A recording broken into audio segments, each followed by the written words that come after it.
the study, let's have a look at some linguistics.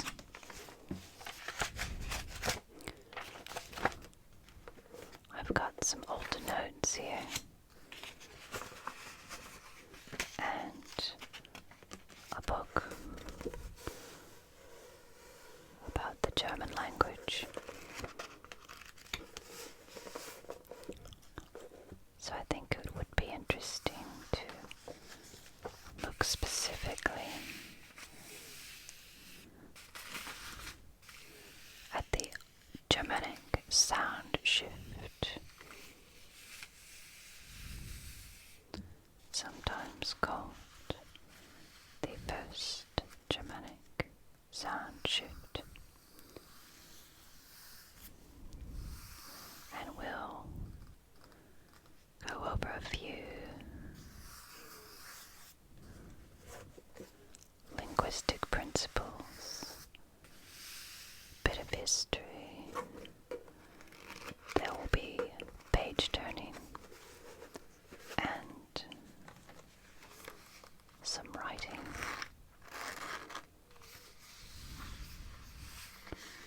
And we'll just have a look at a few examples of the sound shift that occurred, opening the door to the Germanic family of Indo-European languages.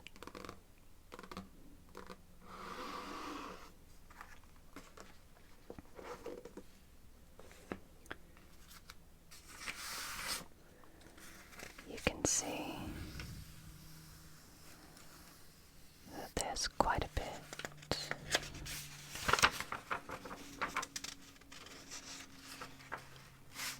to do with comparative linguistics and how we find.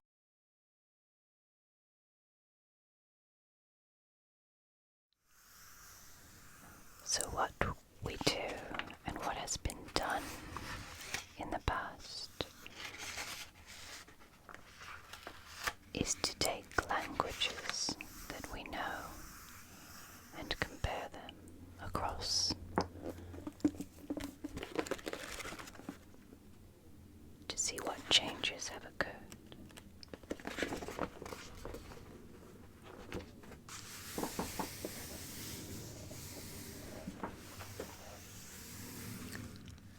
This is a language tree showing the Indo-European languages. When we don't have any examples of a language, we call it a proto-language, a language that has been reconstructed using the comparative method.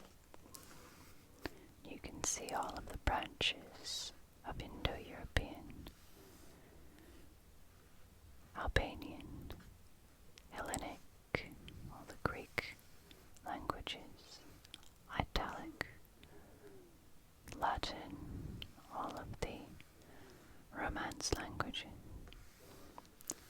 Celtic,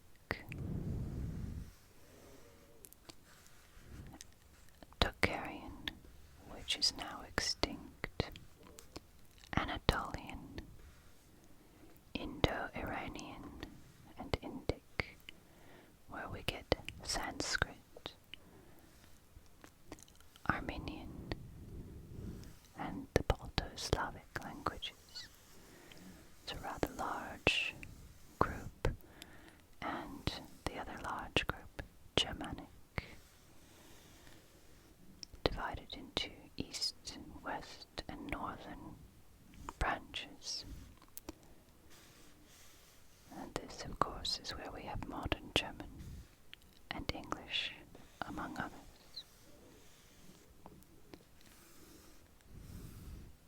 It was long thought that Sanskrit was the mother language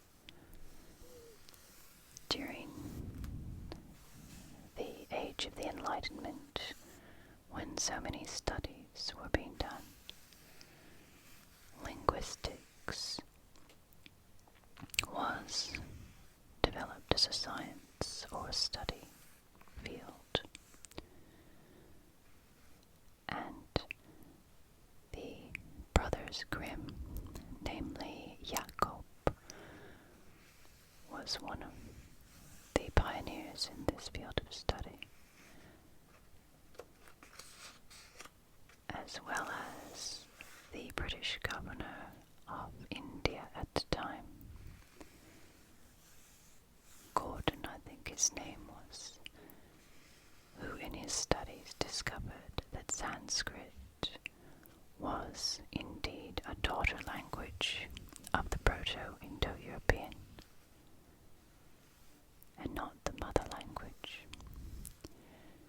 And this was done using Greek and Latin and German to compare, as well as Sanskrit.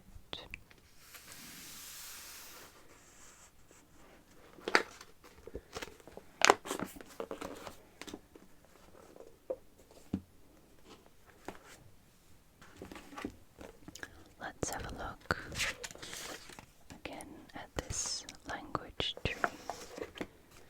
This one is simplified to show the Germanic languages.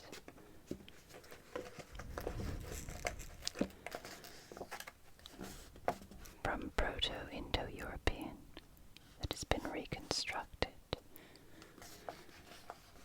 There are the Greek and the Italic and the Balto-Slavic languages that have been used in this particular book to compare to the Germanic languages to reconstruct Proto-Germanic.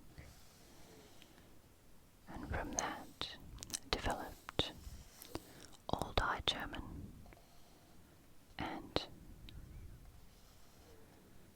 eventually Modern German. And of course, in the West Germanic group, English.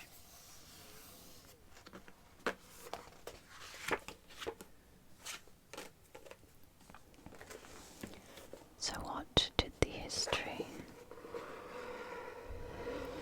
of the German language look like? Let's page through the book by Astrid Stedje, Deutsche Sprache, gestern und heute. The German language, yesterday and today, or then and now.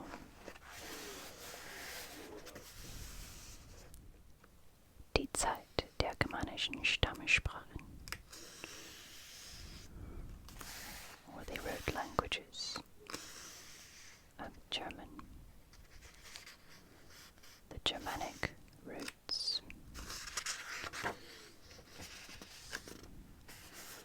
There's another language tree, and here we have some maps. This one shows the Roman provinces and the Roman wall separating the empire from the Germanic tribes called the Limes. Here we have Germania Superior, and then the different Germanic tribes populating modern-day Germany and Denmark. Here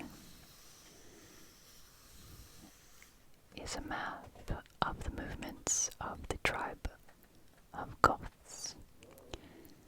There were West Goths or Visigoths, Westgoten. So during the great migrations that began about the 5th century, these tribes moved from the east into Italy and then what is modern-day Spain,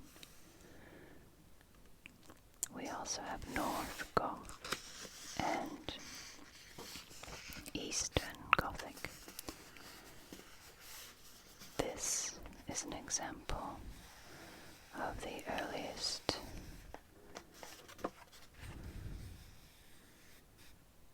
text we have in Gothic. It is the Pater Noster, or Our Father prayer,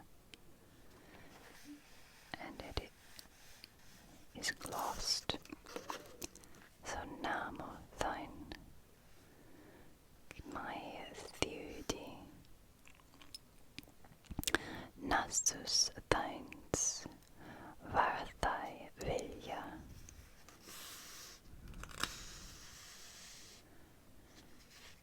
Then we have the Roman influence on the German language. The beginnings of the German language, die Anfänge der deutschen Sprache.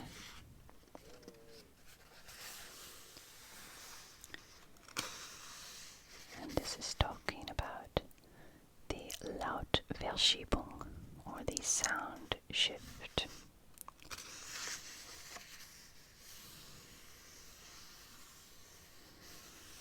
This one is the Hochdeutsche Lautverschiebung.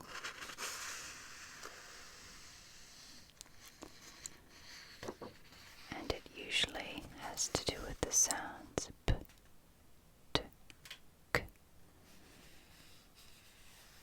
And in this book they're using Dutch, Swedish, and English to compare across to see how the sounds have changed.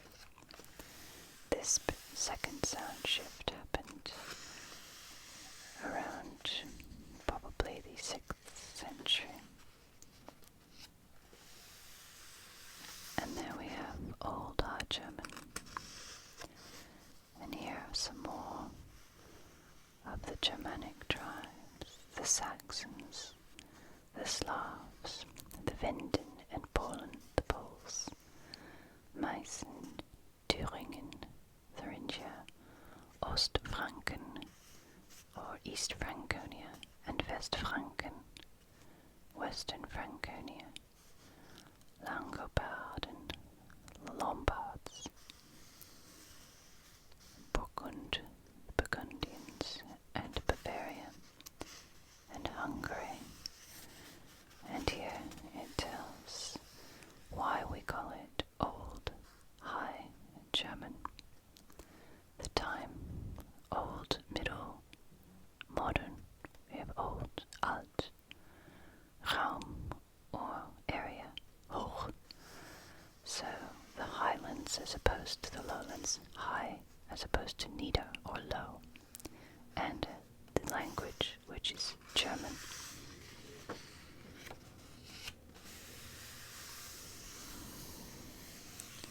More maps, and we get into the Middle Ages.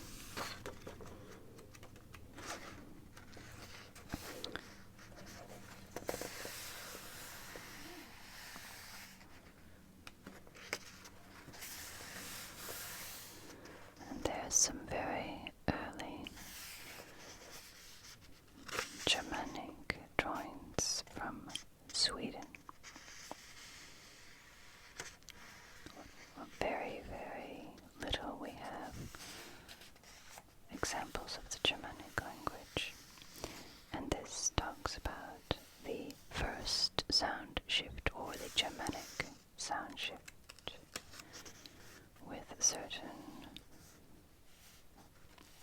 sounds, namely P, T, K, P, T, K. And I'll show you some examples of how that changed.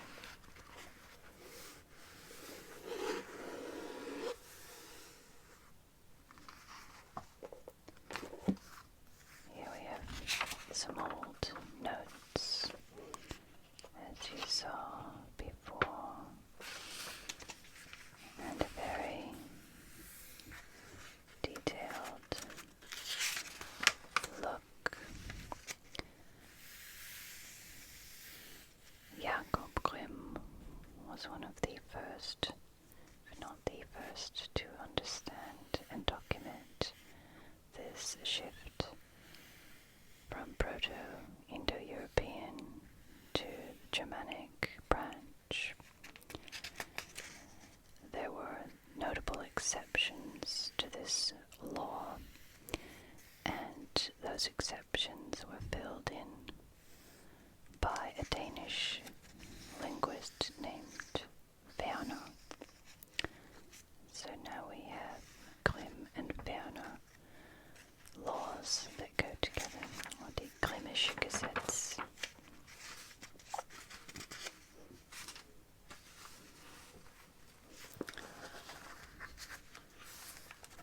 Let's have a look at some examples.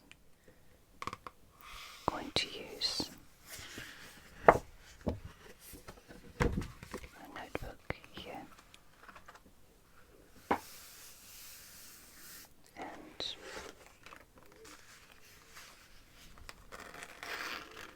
our old friend pens. So I have a friction pen, a mechanical pencil,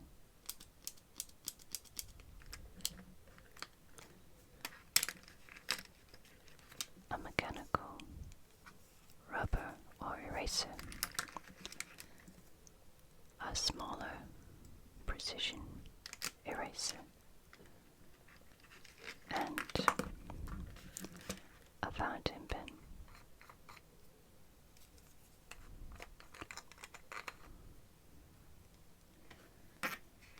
This is the blue collection. Let's use the fountain pen.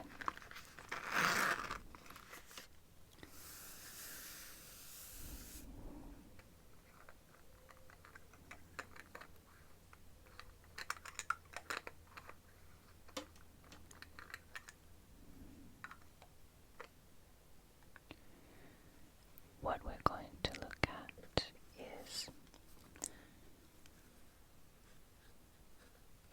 Proto-Indo-European, and we put an asterisk because it is undocumented, it is reconstructed. We're going to look at Latin and Gothic, and then on the right I will write the modern English.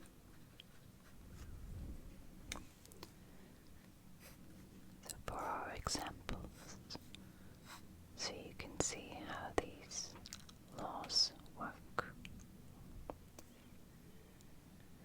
Grimm's law, or Grimmische Gesetz, states that the sound B, P in Indo-European shifted to the Germanic F. The sound T shifted to th, as in thing and think and this, and the K sound shifted to a X, or even a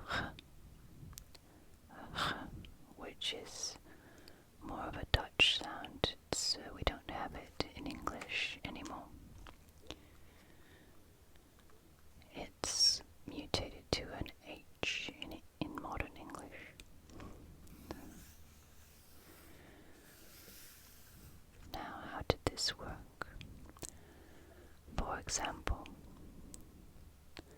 our Latin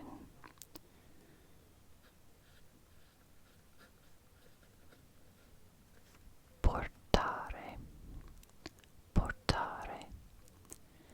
Here we have a P sound, realizing these are daughter languages of Indo-European, we also have Gothic that we can compare with, and the Gothic word is Waren. So we see that P sound has become a F, Waren.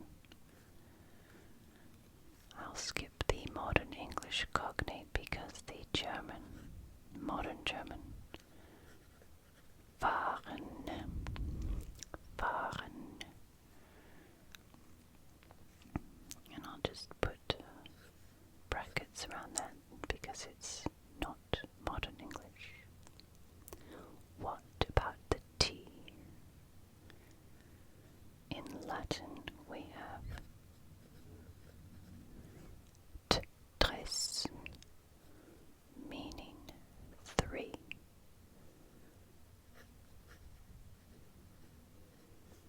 Three, and that is exactly the sound we find in Gothic.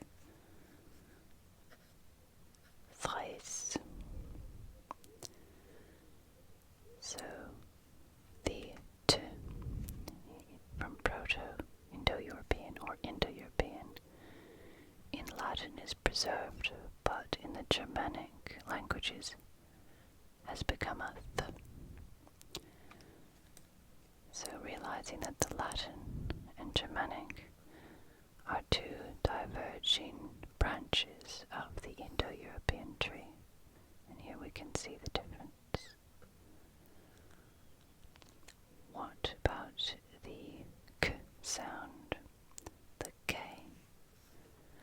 Well, Latin has kendum, kendum, K.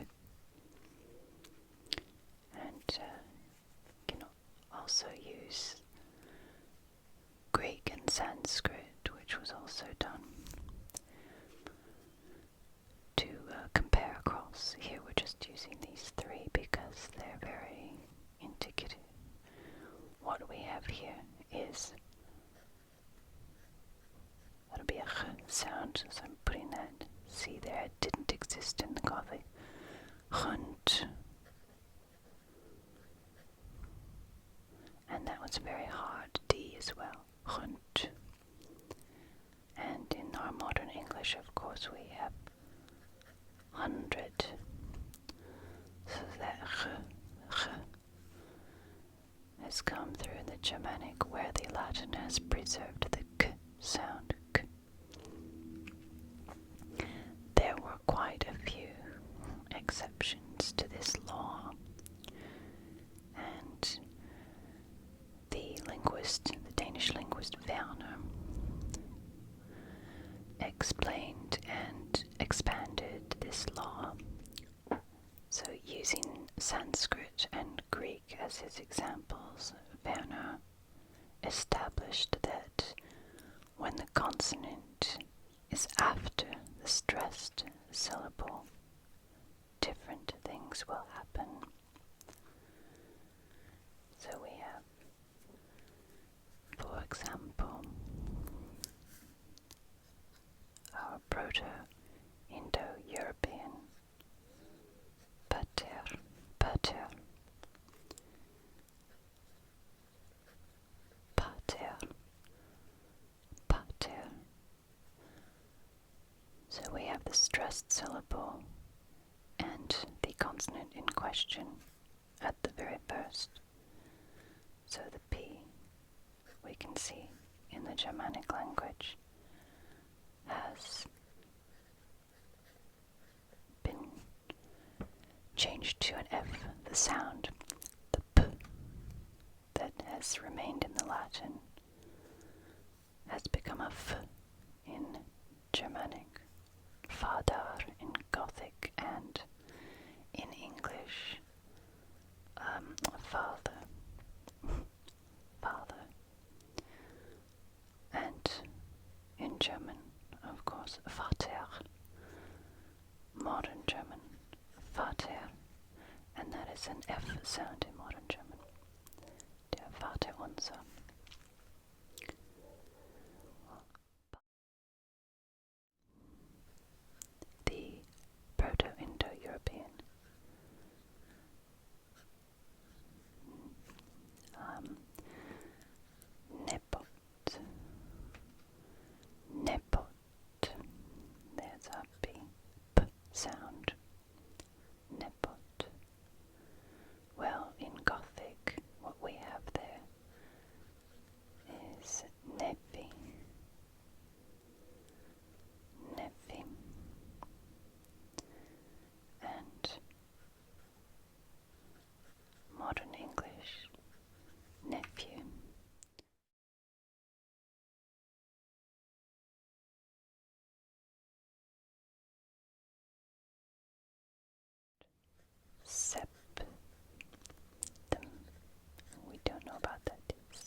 is where Verner's law comes into play.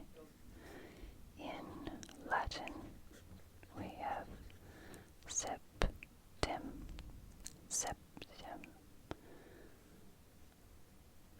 and in Gothic,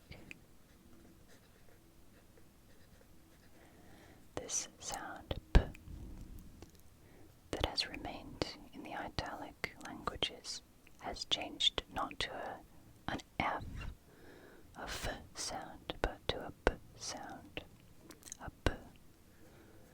And the modern German, of course, is sieben, and modern English, 7. So you can see there are also quite a few other changes taking place as well as this rule. And one last one. Proto-Indo-European uperi.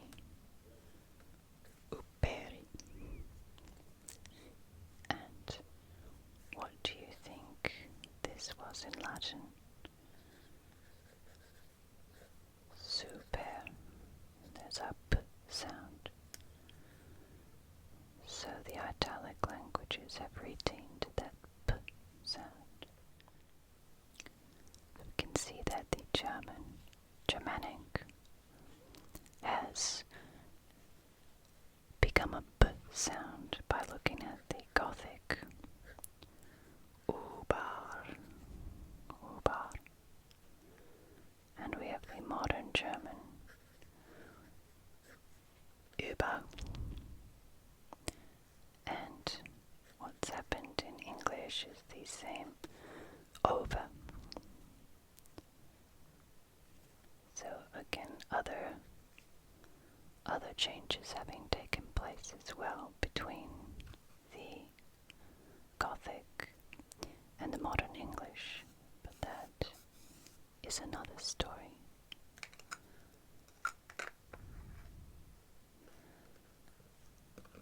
So there is our little tiny delve into the world of the Germanic branch of the Indo-European language tree.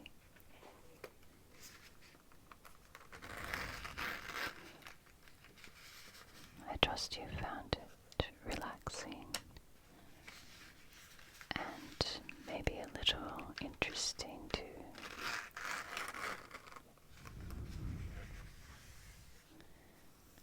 Be good to yourself. Be kind to others. And be super.